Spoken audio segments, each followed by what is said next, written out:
Bueno, muy buenos días para todos. Gracias por acompañarnos en este espacio, por conectarse con nosotros.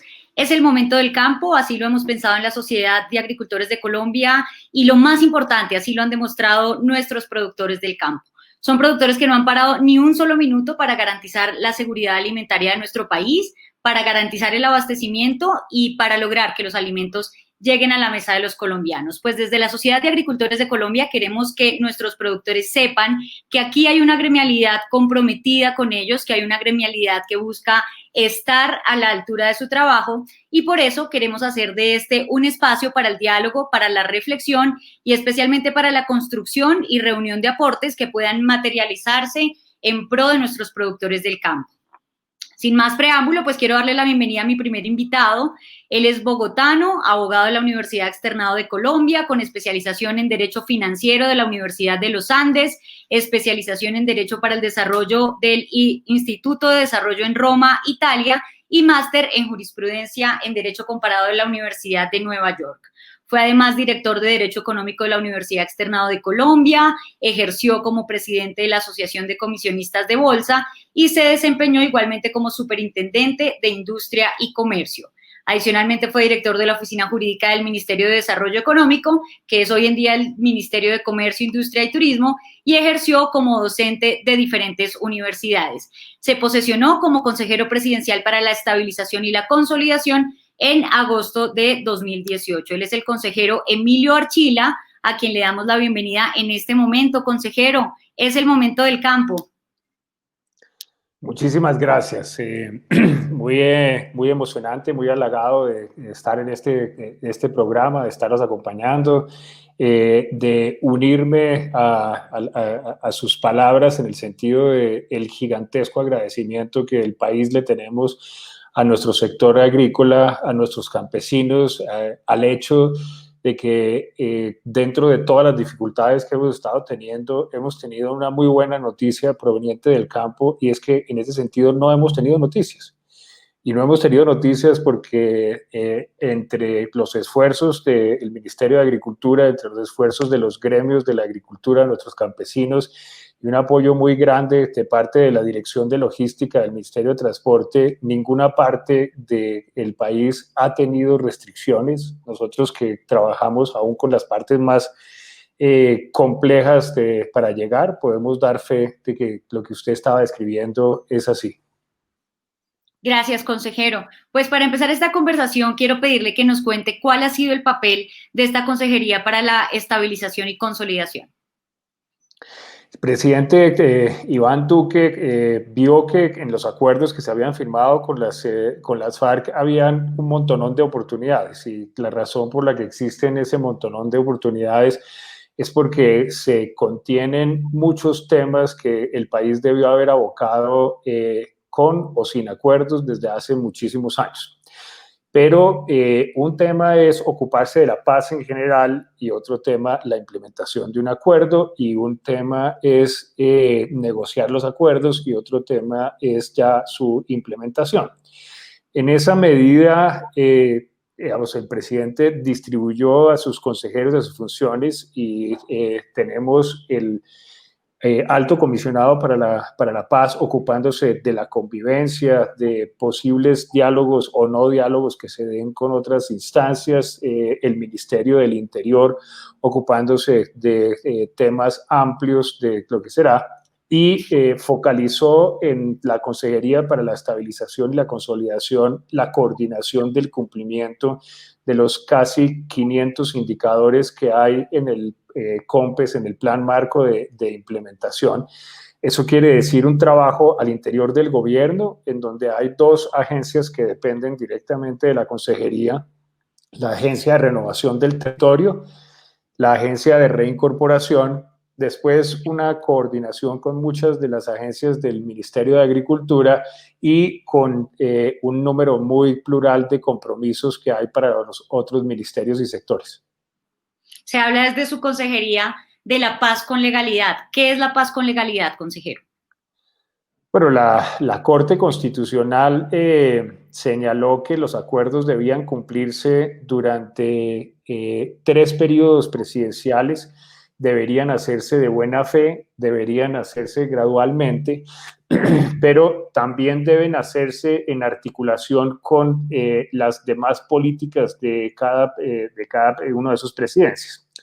En esa medida, el presidente Iván Duque, de una manera muy responsable, en mi opinión, muy transparente, expidió esta política de paz con legalidad, señalando para cada una de las áreas de implementación cómo es nuestra visión y qué es lo que vamos a obtener en los primeros 4 años de implementación. Eso es cierto para el área de víctimas, de reincorporación de excombatientes, de sustitución de cultivos, de estabilización de los 170 municipios más afectados por la violencia y la pobreza, también en lo que tiene que ver con el desarrollo rural integral, entre otros aspectos que están contemplados.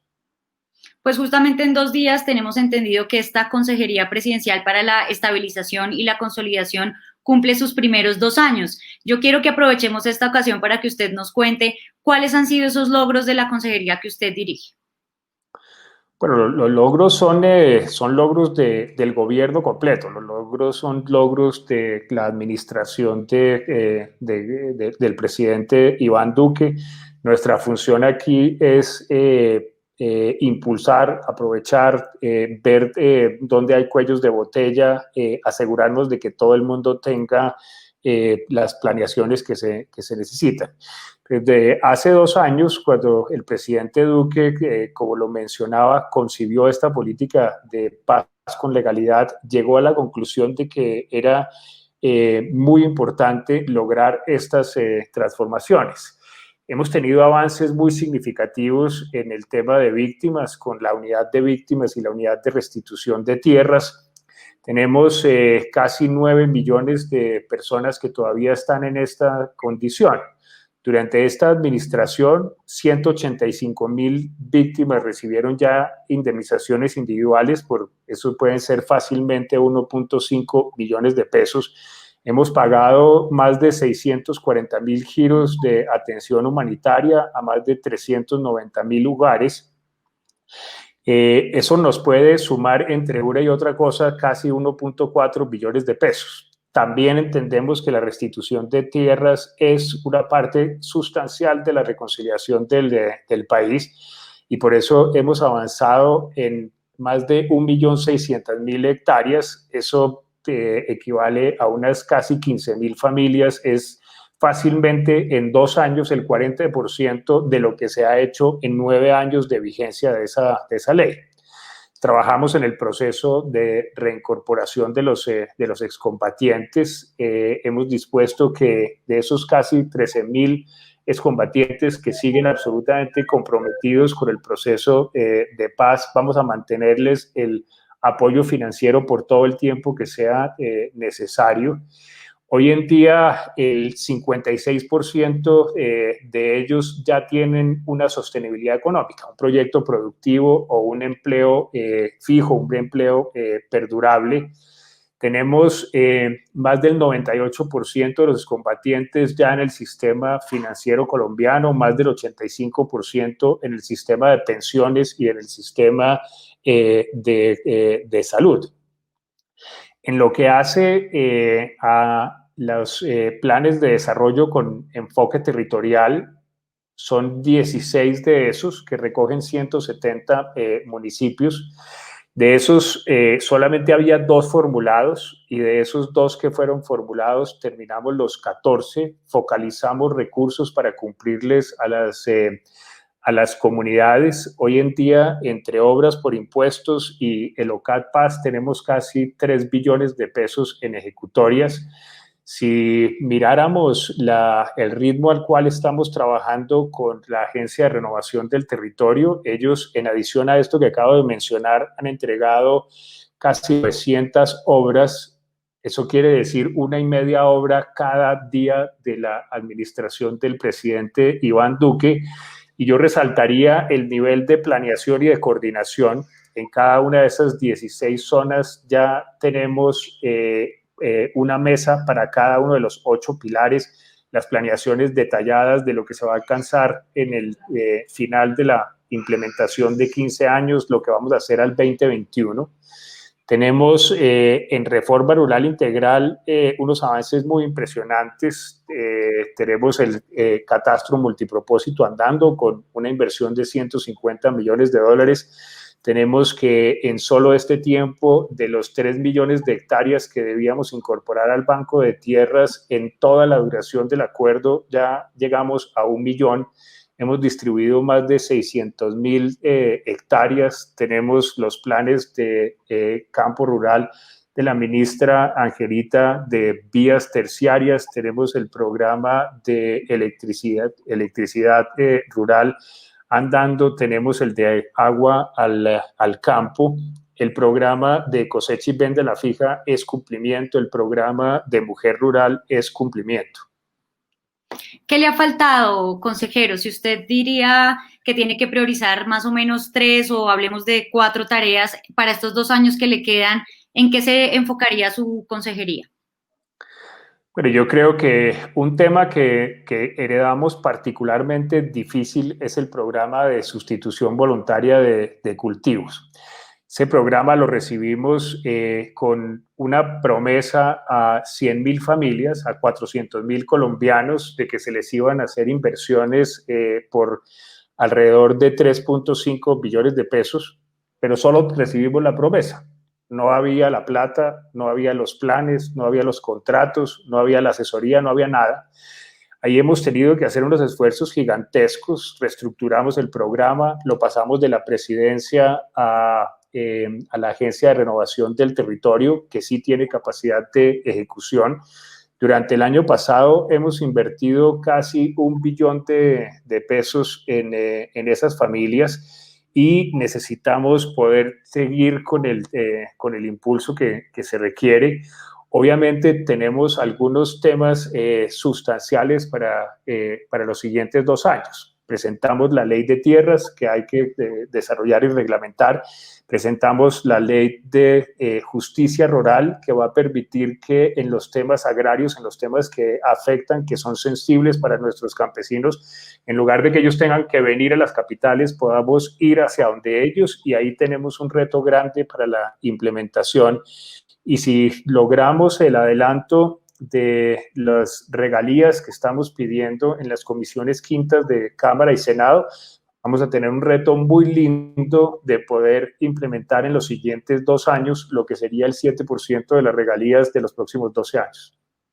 Presupuestalmente, este tema del coronavirus, consejero, ¿les cambian algo los planes en la alta consejería? De alguna manera sí. Nosotros identificamos que dentro de las poblaciones de la implementación, de los que son directamente los beneficiarios de nuestro trabajo, hay algunas poblaciones que son vulnerables. Ahí están las víctimas, y por eso el DPS, la Agencia de Víctimas, focalizó unos temas específicos. El tema de atención humanitaria lo incrementaron y lo agilizaron en algunos casos, inclusive se dieron en la forma de mercados para poder ser más efectivos en ese trabajo. En lo que hace a los excombatientes, afortunadamente, cuando llegó la pandemia, como lo comentaba, ya más del 85% de ellos están en el sistema de salud colombiano. Eso quiere decir que los 3.000 y punta que están en las 5 grandes capitales tienen el mismo nivel de protección que tiene usted y que tengo yo. Y fortalecimos las capacidades en los antiguos espacios territoriales. Conseguimos alrededor de 6.800 kits de autolavado con mascarillas, guantes, geles, etcétera. Tuvimos un trabajo para restringir la entrada y la salida de personas. Tuvimos unas capacitaciones especiales para que ellos sepan cómo cuidarse. Protocolos con las secretarías de salud de los municipios y los departamentos, y afortunadamente no hemos tenido en este momento ninguna casualidad con excombatientes. En el caso de los 170 municipios más afectados por la violencia y la pobreza, Gestionamos con el liderazgo del Ministerio de Salud muy rápidamente un apoyo de $4,5 millones por parte del Fondo Multidonante, y esos $4,5 millones nos están ayudando a la estrategia del ministerio, que es de contención de la pandemia. Creo que hemos sido exitosos. Ese es más o menos el 16% de la población de Colombia, y no tenemos sino un poco menos del 4% de los contagios, lo cual quiere decir que en ese nos ha ido bien. Otro de los temas que usted abordaba en la respuesta anterior era el tema de la sustitución de los cultivos ilícitos, y yo tengo entendido que para eso hay además un programa que se llama Formalizar para Sustituir. Quiero preguntarle puntualmente por este programa, ¿qué es y cuáles son los resultados? Porque además lo que tenemos entendido es que es uno de los programas más exitosos en cuanto a sustitución de cultivos. Es un programa muy lindo. La directriz del presidente Iván Duque es que en contra del narcotráfico y en particular en contra de los cultivos ilícitos debemos utilizar todas las herramientas que están a nuestra disposición. Eso implica, obviamente, erradicación forzada cuando se cumplan las condiciones que la Corte ha señalado, posiblemente la aspersión, pero está el tema de sustitución voluntaria. Y la razón de haber recibido con tantas dificultades el PENIS no hace que no estemos convencidos de que este es un instrumento poderoso. Por eso, una licencia que estaba olvidada, que permite que, a cambio de que la familia, a cambio de que el campesino no vuelva a cultivar coca ni se vuelva a involucrar en ninguna actividad delictiva, se le dé la titulación de su tierra. Tener el título de su tierra le permite entrar dentro del círculo virtuoso de poder obtener financiación para proyectos productivos. Este proceso lo ha venido liderando la consejería, pero quien lo ejecuta es la doctora Miriam en la Agencia de Tierras. Tenemos ya un resultado muy especial en el Cauca y vamos a tener una reproducción muy bonita en el Catatumbo. En el Catatumbo atrajimos la atención del tercer hombre más rico del mundo, y la Fundación Warren Buffett nos va a financiar en la zona de Tibú un programa con el que vamos a sacar de la coca alrededor de 1.200 familias. Esos ya están en el proceso de identificación, y tiene como mágico que son la formalización de los predios, el proyecto productivo, que va a ser principalmente de cacao, pero también las vías.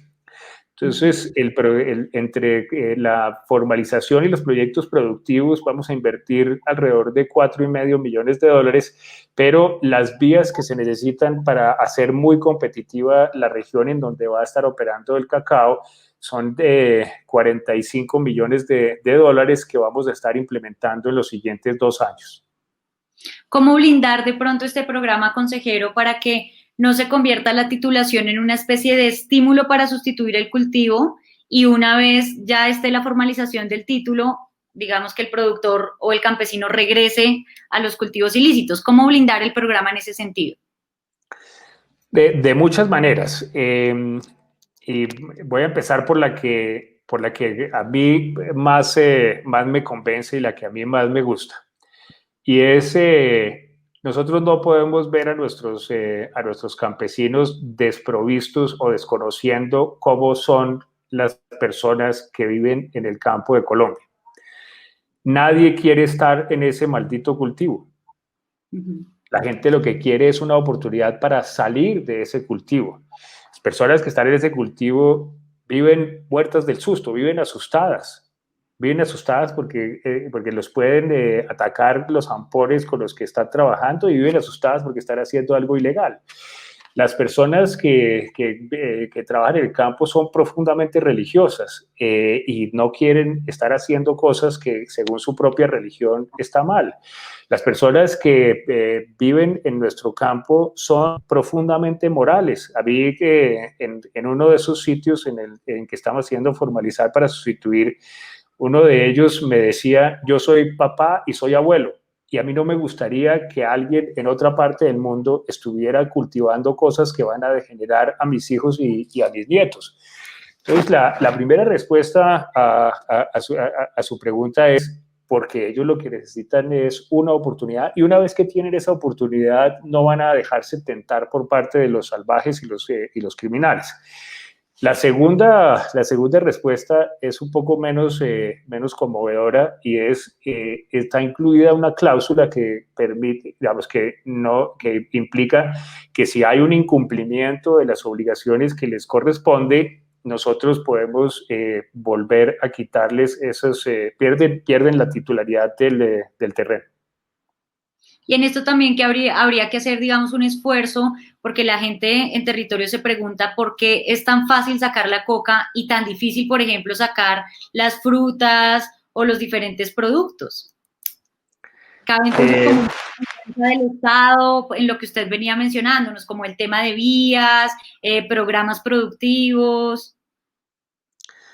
Claro, la manera como yo veo esto, digamos, hay una secuencia que tiene que cumplirse, pero por las dimensiones de las intervenciones, los tiempos tienden a ser diferentes.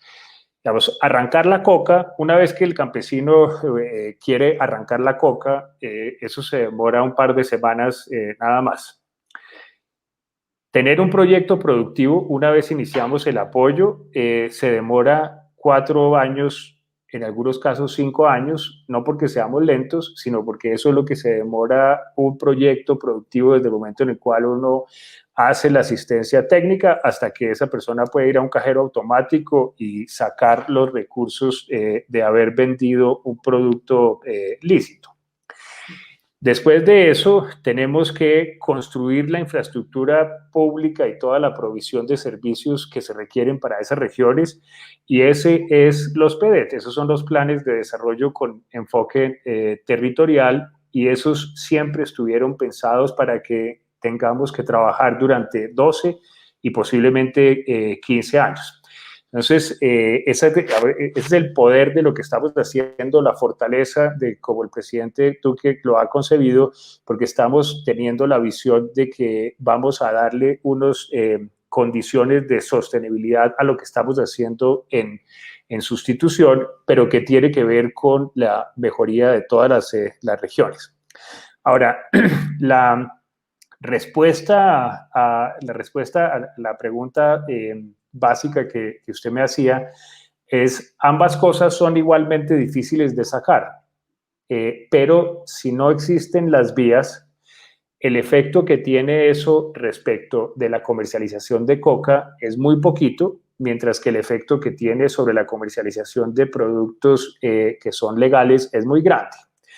Eso tiene que ver con las características de la coca, y es la coca, primero no se pudre, no se daña, luego si uno se demora 10 horas, 15 horas, 2 días o 3 días sacándola de donde está a donde va a ser comercializada, pues no va a tener un efecto sobre el producto. Y el segundo es que la coca, como es ilegal, en muy poquito peso puede concentrar una cantidad gigantesca de valor. Entonces, no es que uno sea fácil de sacar y el otro sea difícil, ambos son difíciles de sacar, pero el impacto de no tener las vías sobre las papayas, sobre el cacao, sobre el aguacate Hass es un impacto devastador, porque si uno tiene que demorarse 15 horas o 20 horas comercializándolo, va a dañar el producto y además le va a ser muy costoso. Sí, es correcto.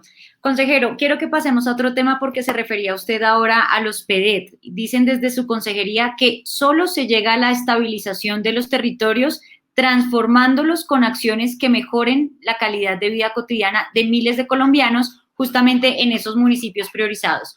Quiero preguntarle, ¿qué son los PEDET y qué tipo de acciones se están implementando en el marco de estos planes? Los PEDET son los planes de desarrollo con enfoque territorial. Eso partió de identificar los 170 municipios más afectados por la violencia y la pobreza.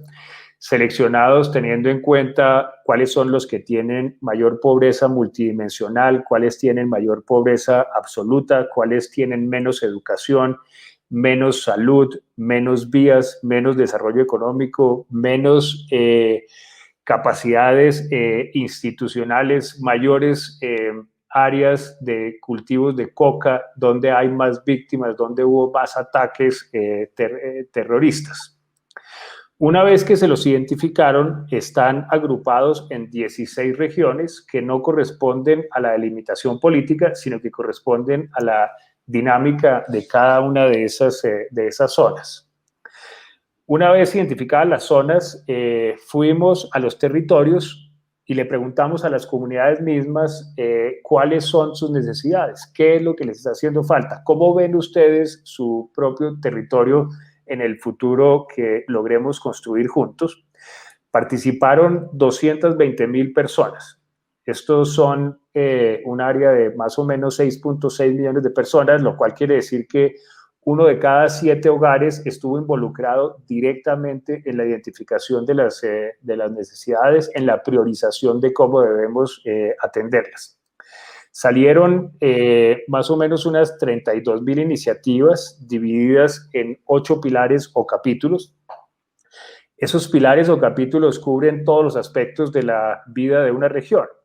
Tiene que ver con reconciliación, tiene que ver con educación, tiene que ver con vías, tiene que ver con salud, tiene que ver con su reactivación económica, ordenamiento social de la propiedad, vivienda.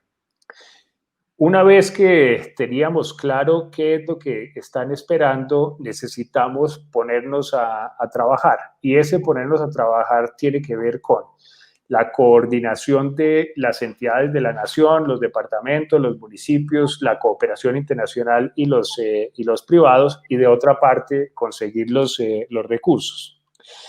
Ayer estábamos haciendo las que nosotros denominamos las reuniones institucionales. Esas son reuniones en que están presentes todos los agentes que acabo de mencionar. Estábamos haciendo las del nordeste de Antioquia y Cauca, y ahí estuvieron presentes, óigame esta cifra que es fenomenal, 400 servidores públicos. 400 servidores públicos, todos en cada una de las mesas, identificando cuál es su aporte a cumplir con las iniciativas que ya fueron priorizadas y dejando en claro cuáles son los objetivos que vamos a lograr a diciembre del 2021. Ese es el nivel de planeación, ese es el nivel de articulación que hemos tenido. Hemos tenido de esas reuniones en estos 24 meses, 45 reuniones en las 16, y de esas hemos logrado hacer 17 virtuales, es decir, 17 las hemos hecho aún con las dificultades que tiene la pandemia. De otra parte, estamos trabajando en conseguir los recursos para cumplirle a las comunidades. Hicimos un cambio en un instrumento muy bonito que se llama Obras por Impuestos. Ese instrumento permite que los privados se vinculen a cumplir con las iniciativas.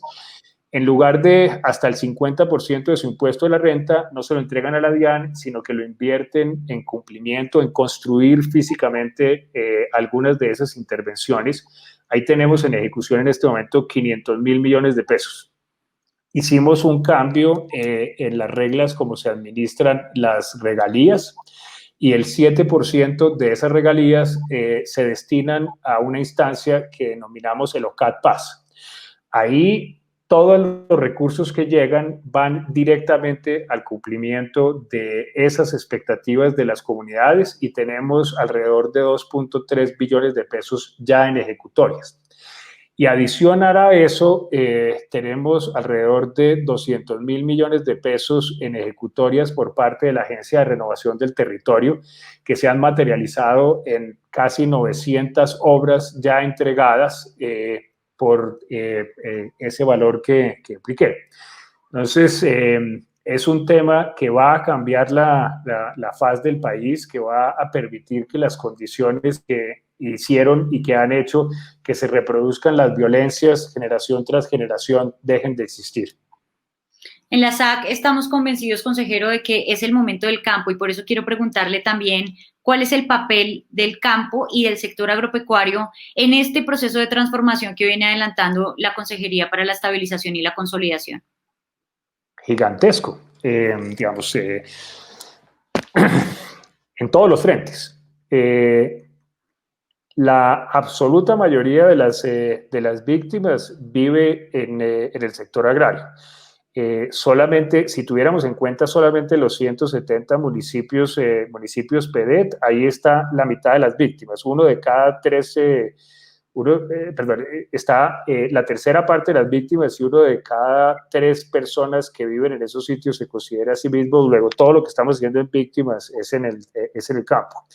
Casi la totalidad de los excombatientes, por lo menos 2/3 partes, tienen vocación agraria y están trabajando en el sector agrícola. En el caso de los municipios PEDET, estos son municipios claramente agropecuarios. Digamos, la totalidad de ellos tienen esa vocación, salvo 2 o 3 capitales que podría decirse que tienen vocación urbana. Dentro de ese, el pilar de reactivación económica es un pilar muy importante, muy poderoso, es 1 de 8, pero ahí se conjuga una parte muy importante del éxito de los otros pilares y todo eso tiene que ver con desarrollo agropecuario. En la medida en que nos vaya bien en el programa de sustitución voluntaria de cultivos, vamos a incorporar familias, vamos a incorporar zonas gigantescas del país que hoy en día están dedicadas a temas de narcotráfico, a la producción agrícola, y vamos a necesitar que todos los gremios agropecuarios nos los absorban y nos los apoyen. Y está el capítulo gigantesco correspondiente a la reforma rural integral, y todo lo que se está haciendo en reforma rural integral es cumplir con las expectativas que ustedes conocen mejor que yo. ¿Cómo, o mejor, cuál ha sido hasta el momento justamente ese papel de la empresa privada y a futuro qué espera la Alta Consejería para la Estabilización y Consolidación de los gremios y del sector privado? Tenemos un trabajo absolutamente coordinado. Hemos recibido un apoyo que es indescriptible en cada uno de los temas. Digamos, tenemos sector privado apoyándonos con las víctimas. Tenemos el sector privado apoyándonos con excombatientes. Tenemos al sector privado absolutamente convencido hoy en día de la necesidad de trabajar en los planes de desarrollo con enfoque territorial. Están vinculados no solamente en temas como obras por impuestos, sino que una parte muy importante de la responsabilidad empresarial la están volcando a la implementación de estas iniciativas. Nos han explicado muchas veces de una manera muy halagadora que es un gusto que tengamos estos planes de desarrollo que permiten que los esfuerzos de todos finalmente tengan un norte común.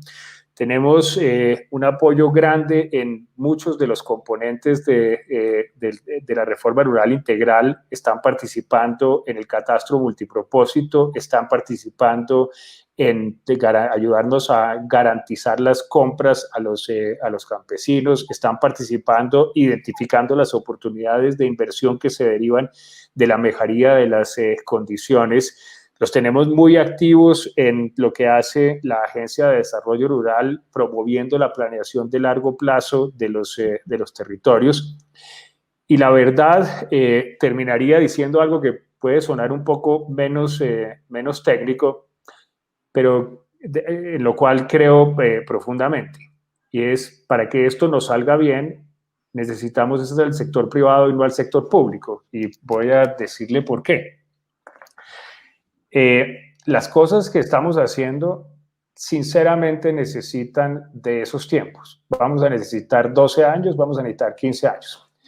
Las probabilidades de que yo esté en mi cargo después de 2 años más son 0. Sí. Así es la política y así debe funcionar. Entonces, cuando yo no esté ya, cuando el presidente Duque ya no esté, vamos a necesitar que el sector privado se haya convencido de que estas cosas hay que hacerlas. No necesariamente de la manera que nosotros las estamos haciendo. Puede que haya mejores formas, siempre hay gente más inteligente, con absoluta seguridad hay muchas cosas que mejorar, pero sí vamos a necesitar que el sector privado, ¿no?, le diga al siguiente gobierno, cualquiera que sea su filiación: hermanos, esto es una cosa que era importante y sigue siendo importante. Entonces, si lo va a cambiar, cámbielo para mejorar, pero no se les vaya a ocurrir acabarlas.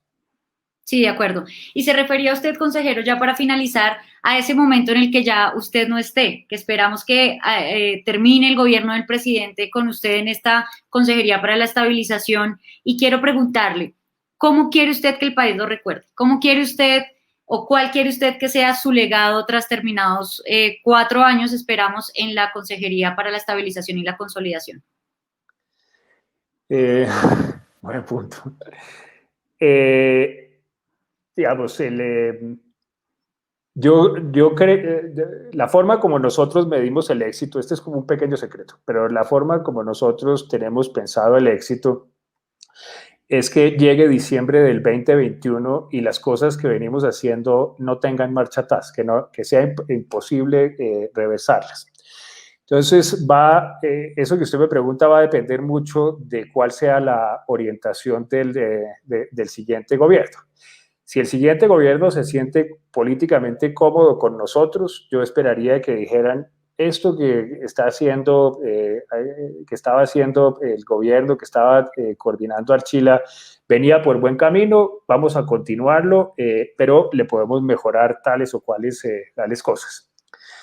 Si es un gobierno que no se siente cómodo políticamente con nosotros, esperaría que dijera algo de este estilo, ¿no? Que dijera: esas cosas que venían haciendo son cosas que el país hay que hacer y no las vamos a poder eliminar, no las vamos a poder cambiar.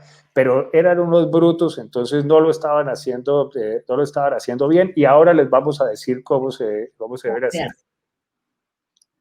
Bueno, pues alto consejero, muchísimas gracias por acompañarnos en este tiempo, por compartir con nosotros, por todas esas ideas que usted nos dejó el día de hoy. Veo que para la Consejería para la Estabilización y Consolidación también es el momento del campo. Le agradezco muchísimo por compartir con nosotros el día de hoy.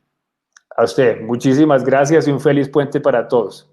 Feliz puente, pero en la casa. Sí, señora. Feliz día, consejero, que esté muy bien.